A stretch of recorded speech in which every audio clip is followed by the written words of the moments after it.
Hey guys, coming at you today with a super fun and impressive summertime dessert recipe for a beautiful keto baked Alaska. So, let's get started.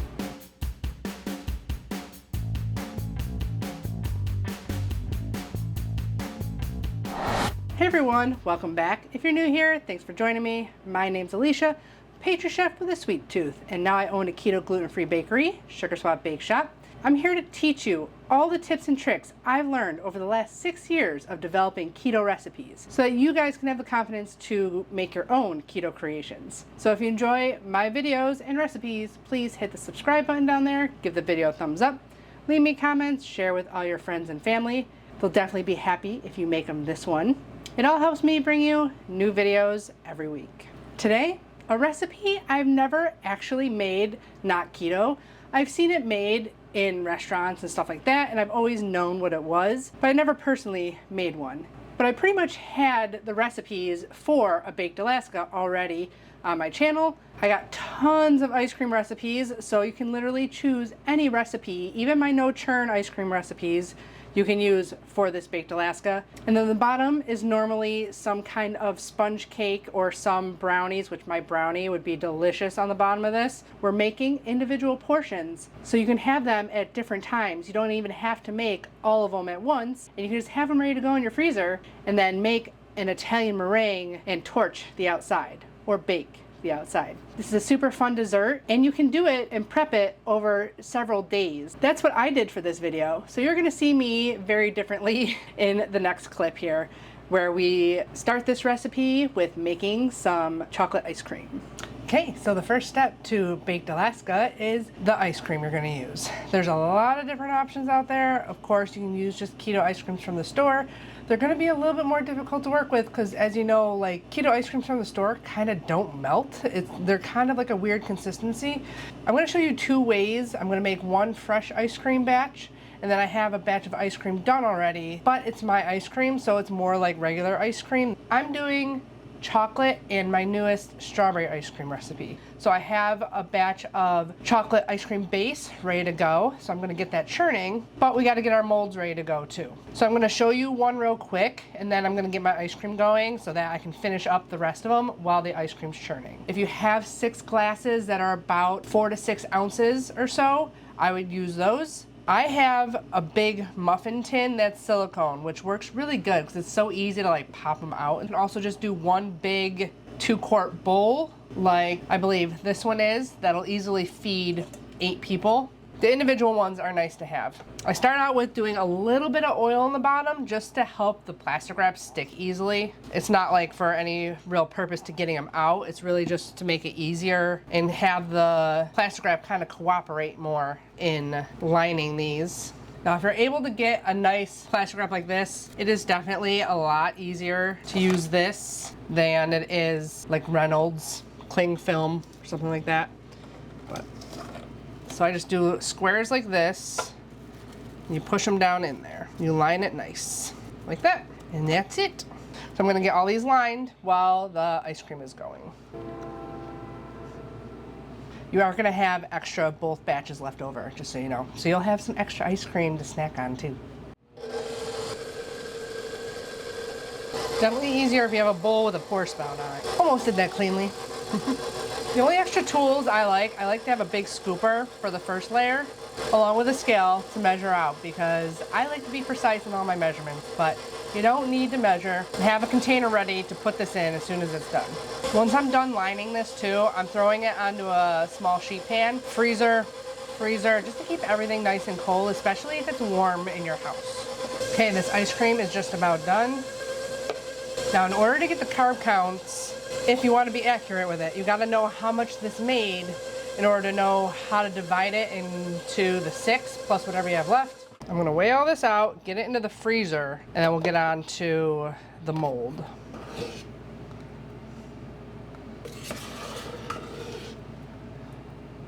Tell it's a little warm in here. My ice cream is melting like crazy. 1 pound, 10 ounces. The problem with doing this, it's our first like 80-degree day out, of course. Last week, it was in the 40s. I'll be back when that gets a little bit more solid and we can get our molds filled with the first batch of ice cream.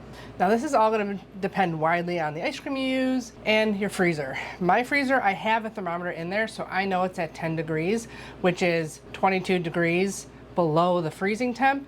So my stuff freezes a lot faster. You are going to need your plastic wrap again.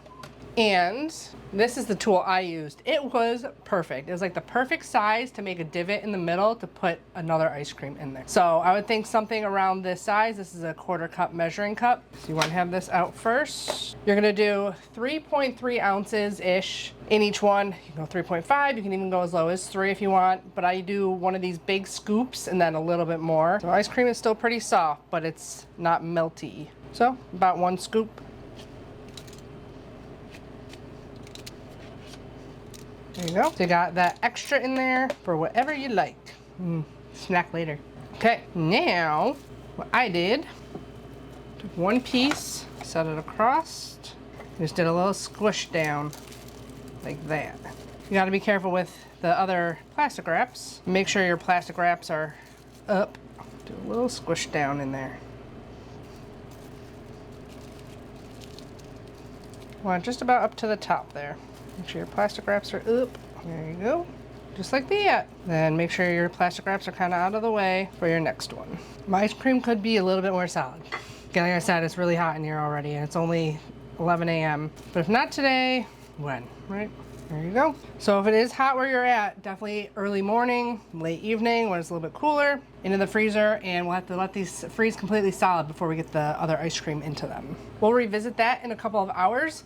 But now we can get on to making the chiffon cake for the bottom of these keto baked Alaskas. Okay, so for the chiffon cake that I have previously recorded the making of, we are following the exact same chiffon cake recipe that I put up a while ago. I'll link that up there for you. The only difference is we made it in a small thin sheet instead of a big 9-inch round pan. And because we're making a smaller amount, I basically did 3/4 of a recipe instead of the full recipe. And the only other difference is we're baking it at 350. So if you're doing it along with me right now, preheat your oven to 350. And then we're baking this on a 1/4 sheet tray, which I'll have some linked below. So I'm not gonna go into super great detail here about the ingredients and everything like that. I'm just gonna kind of speed through most of the making of it and explain as I go. We are parchmenting the bottom of the 1/4 sheet tray because otherwise there's no way to get it out of the pan. So you have to parchment it, and we're not gonna get as much of a fluffy chiffon cake as the 9-inch round. It's still light and fluffy, but it does lose some air in the cooling process. So you're gonna spray just the bottom of the pan, lay 1 piece of parchment just on the bottom, and you're gonna do the exact same thing. You're gonna separate your egg yolks and your egg whites. I did this in 2 separate bowls with my hand mixer instead of using my stand mixer, but you can still use your stand mixer if you want. Adding the 1 teaspoon of vanilla extract to your egg yolks, then adding in half the sugar, whisking really well, and then streaming in your oil and milk. Everything should be at room temperature. It's always good to have everything at room temperature. The eggs whisk up better, the egg whites whip up better. And once your oil and milk are in your egg yolk mixture, you put in all your dry ingredients, whisk them up really well. And then using my hand mixer, I just beat up the egg whites to stiff peaks.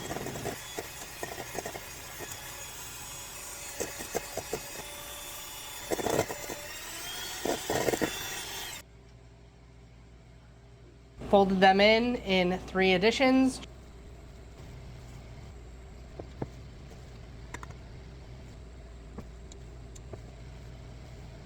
Then you pour it all onto the prepared 1/4 sheet pan, spread it out nice, give it a couple taps, get all the air bubbles out of it.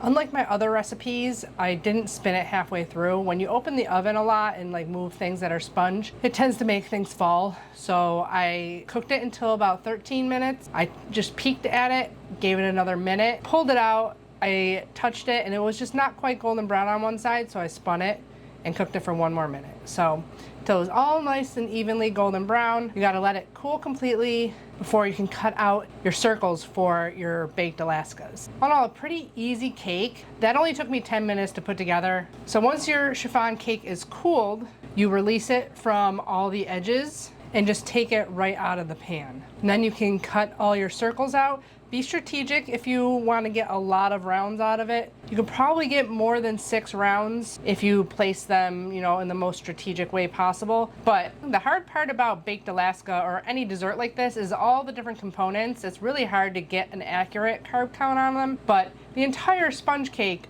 is only 6 grams of net carbs. So each round that's going on the bottom of these baked Alaskas aren't even a carb. You punch out all your circles, and then you can flip it over and remove the parchment paper, and you'll have your 6 rounds. I kept them in the fridge, wrapped up tight. I'm sure they'll be fine on the counter for a day though. You wanna keep them top sides together if you are gonna stack them, because the top can tend to get a little bit sticky.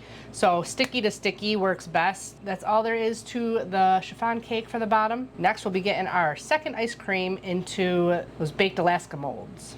Okay, I measured out the second ice cream. If you're going to use an ice cream that you're not freshly churning, you're gonna wanna have a bowl in the freezer ready to scoop some ice cream into and kind of get a little smooth and creamy in order to put into your molds. So I already weighed out 9 ounces of my second ice cream into a cold metal bowl. Obviously, you don't have to do 2 ice creams. I'm just always a little bit extra. You're gonna need about a cup of ice cream per baked Alaska.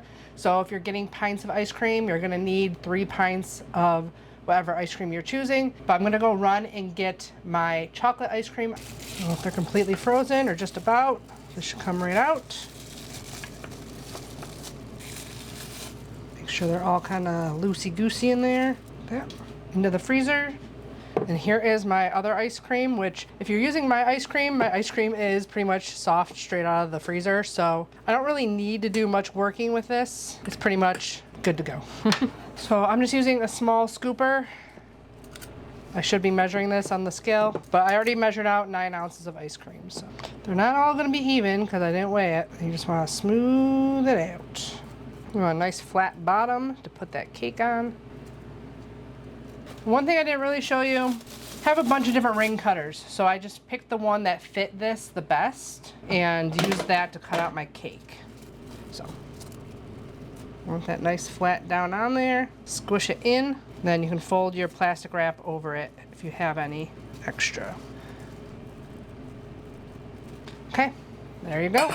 Now it is best frozen overnight, but at least 8 hours, you should be good to go. Overnight, I would put plastic wrap over the entire thing, get it all nice and wrapped up tight so it doesn't get any freezer taste, you know, on them. We'll be back on another day to make some Italian meringue to cover these guys. Okay, welcome to yet another day where we get to finish these fun and impressive baked Alaskas. Luckily, the Italian meringue is actually pretty simple, surprisingly. I tried it once and it worked, and I was like, awesome. I finally know enough about allulose to make things work on the first try. We're gonna get the baked Alaskas out of the molds and onto a silk pat. That just helps insulate the bottoms and ice cream from the heat. We're gonna preheat our oven to 500 degrees. And that is just to brown the outside and to set the meringue on the ice cream. It should only take a couple of minutes and it won't melt the ice cream. Alternatively, you can just use a torch on it and brown it up that way. But you want to do this right before you plan on serving them. You can do as little as 2 egg whites and only top 2 of the baked Alaskas. You don't have to do all 6 at once. Just cut everything in half. So I'm going to get these all ready to go before we even do the meringue. That way they're just ready to top. They're still pretty soft. My ice cream is pretty soft though. We got little mini baked Alaskas. These do stay pretty nice in the freezer. So I'm probably gonna put these right into the freezer after I take all my pictures and stuff. And I'm going over to my mother-in-law's house tonight. 6 baked Alaskas ready to go. Okay, so I don't even know if I mentioned Claire Saffitz at all in this recipe video. I've been all over the place since I've been sick, but I watched her do the Italian meringue for this and I learned a lot from her. So this is basically kind of her recipe, but of course she used corn syrup in the sugar because it keeps it from crystallizing. We don't have to worry about that with allulose. So I upped the allulose a little bit to compensate for the corn syrup, and she cooked it to 240 degrees. But with all the stuff I've learned with allulose over the last year, I learned that you got to take allulose higher than regular sugar. I'm going to cook this to up to almost 320. I was trying to do 300 the day I did the testing, and I did such a small amount because I didn't want to make a ton of meringue that it went up to 320, and it worked. So I'm probably just going to do 320 again just to be safe. I got a separate bowl here. I'm going to put my egg whites in and then transfer them to the stand mixer. You can use a hand mixer for this. It's just you want to make sure your bowl is real sturdy with your hand mixer so that it doesn't move while you're streaming in the hot sugar syrup. It is easier to separate eggs when they're cold, but they do whip easier when they're warm. Whoop, don't forget. I always forget. It's the tiniest little yolk. Oh, good thing that didn't break. I forgot. Again. To the egg whites, we're adding a 1/4 teaspoon of cream of tartar and just a pinch of salt. And then for the allulose, we're doing 120 grams of allulose, about a 1/2 cup plus 3 tablespoons for this brand of allulose. All brands of allulose measure differently with cups. The allulose I had before this was 3/4 of a cup, was about 120 grams. I'm using the cheapest I found, Deal Supplement. And to that, we're adding a 1/4 cup of water. While that's cooking, I'm going to get this going. You want it pretty frothy, but still at very, very soft peaks before you get your allulose syrup up to temperature.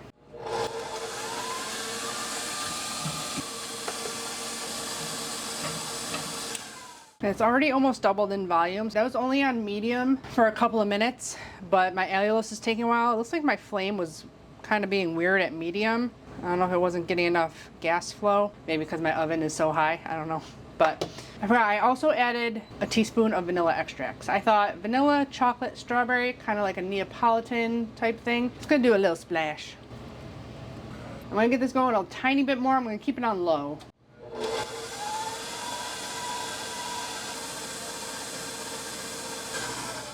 It's pretty much doubled in volume. You want this at high speed when you go to stream this in. So you don't want to take it too far because you got to stream your sugar solution in, or your allulose solution in slowly as it's whipping at high speed.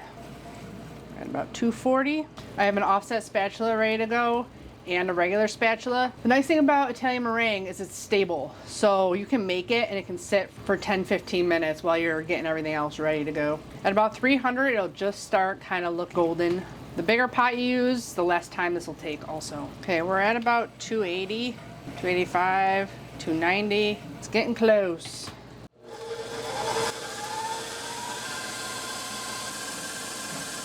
Okay, we're up over 310, so I'm gonna turn up my mixer. So, yeah, we're good. You don't wanna hit the beater at all.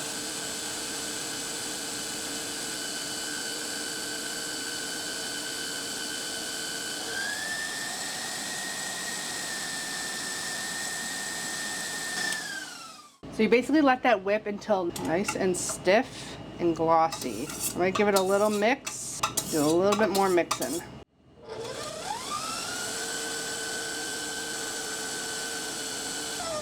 Okay, I think we're good. Nice and stiff. Now, since we have to heat up our sugar or sweetener, I always say sugar because it's just like I bake regular now. It's not even like I bake keto. But we had to get ours up so high, this is kind of warm. So we definitely want to wait a little bit until it's a little bit cooler. But it is a nice, thick meringue that tastes delicious. Now, to you, it might not be sweet enough. The problem with allulose is it's only 70% as sweet as sugar. So if you have a keto sweet tooth, this will probably taste sweet to you. To me, it doesn't taste super sweet, but you're putting it on top of ice cream and cake and all that too. If you want to up the allulose a little bit, you can. We're down to like 86 degrees. Might give it a couple more minutes. Spread it out a little bit so it cools down. Back in luckily just a second for you. Okay, I saved one to do, you know, some nice pictures with and stuff that won't be all melty, hopefully. Put dollops on top. Plenty of meringue. Okay, and then you just want to make sure all the ice cream is completely covered is all.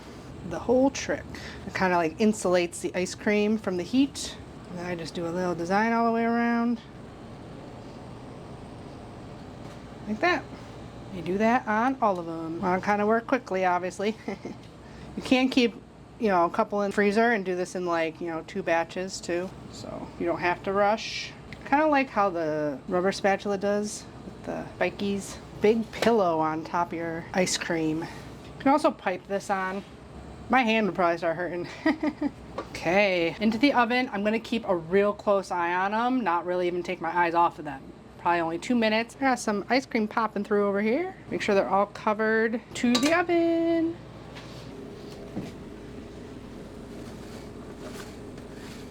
Getting a little brown. Almost there. 30 more seconds.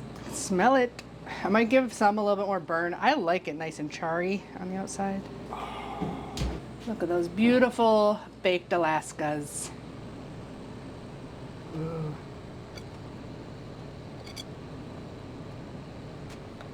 You serve them just like that. Time to cut into one. I feel like I need a good shot down here for this.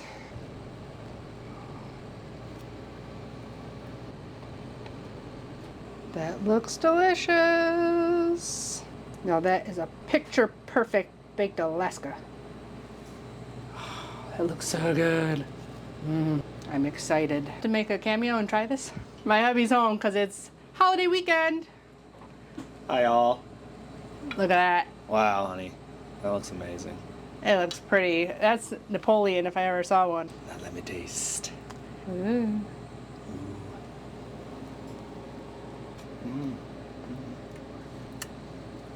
Yep. Let me try like just some of the, what do you call it? It's Italian meringue. It's like roasted marshmallow. Yep. You need 6 of them. Wow. They're gonna love it. Thanks, honey. You're welcome. Thanks for visiting. Anytime. So good. It's a nice cakey texture, super creamy, sweet ice cream, light and airy, not super sweet meringue. So good. So this is Memorial Day weekend. I know you're not seeing this till July, but I had to get ahead on videos.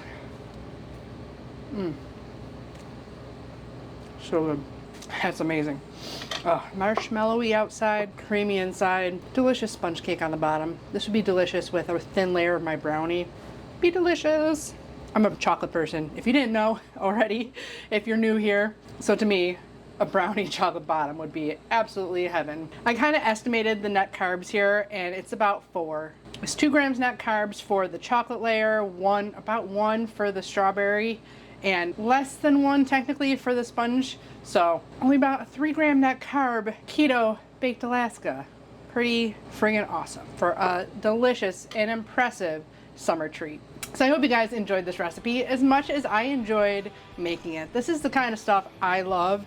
Things that are just so impressive looking, and you can make it over several days, so it won't even take you that long.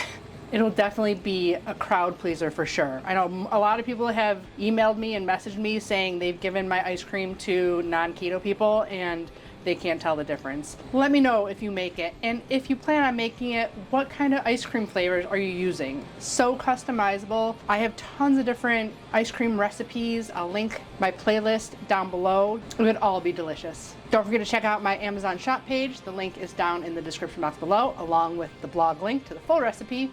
Give the video a thumbs up if you enjoyed it. Subscribe if you haven't already. And as always, I'll be back with many more keto, low-carb, healthy meals, desserts, and snack recipes. Bye, guys. Happy keto baking, or baked Alaska making.